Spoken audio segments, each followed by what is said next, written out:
अस्सलामुअलैकुम नाज़रीन। हुकूमत ने इक़्तिसादी निज़ाम में इनकलाबी इस्लाहात पर काम शुरू कर दिया और बड़े नोट ख़त्म करने की तजवीज़ के अलावा कागज़ की जगह प्लास्टिक करेंसी मुतारिफ़ करवाने और 500 से ज़्यादा की ट्रांजैक्शन पर 24 रुपये की कटौती की भी तजवीज़ आ गई। ये तजावीज़ वज़ारत ख़जाना और इक़्तिसादी माहिरीन की मदद से की गई, जो वज़ारत ख़जाना, स्टेट बैंक और हुकूमत को भिजवाई जाएंगी।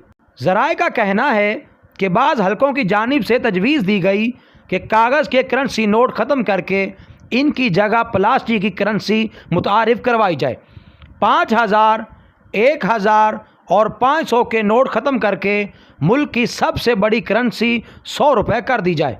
बड़े नोट ख़त्म होने से रिश्वत और बदउनवानी के खात्मे में भी मदद मिलेगी। ज़राए ने मज़ीद बताया कि शनाख्ती कार्ड ख़त्म करके डेबिट कार्ड ही डिजिटल बनाने की तजवीज़ पर गौर किया जा रहा है। तजवीज़ में यह भी शामिल है कि 500 से ज़ायद रकम का लेन देन कार्ड के ज़रिए किया जाए। 500 रुपये से ज़ायद की ट्रांजैक्शन पर 24 रुपये की कटौती की जाए और वो रकम बराह रास्त कौमी ख़जाने में जमा होगी। इस रकम के बदले शहरियों को तालीम और सेहत की सहूलियात फराहम की जा सकती हैं। मज़ीद अच्छी वीडियोज़ के लिए हमारे चैनल को सब्सक्राइब करें और बेल के आइकन को लाजमी प्रेस करें ताकि हमारी हर आने वाली नई वीडियो की अपडेट आपको सबसे पहले मिल सके और आप हमारी वीडियो से मुस्तफ़ीद हो सकें।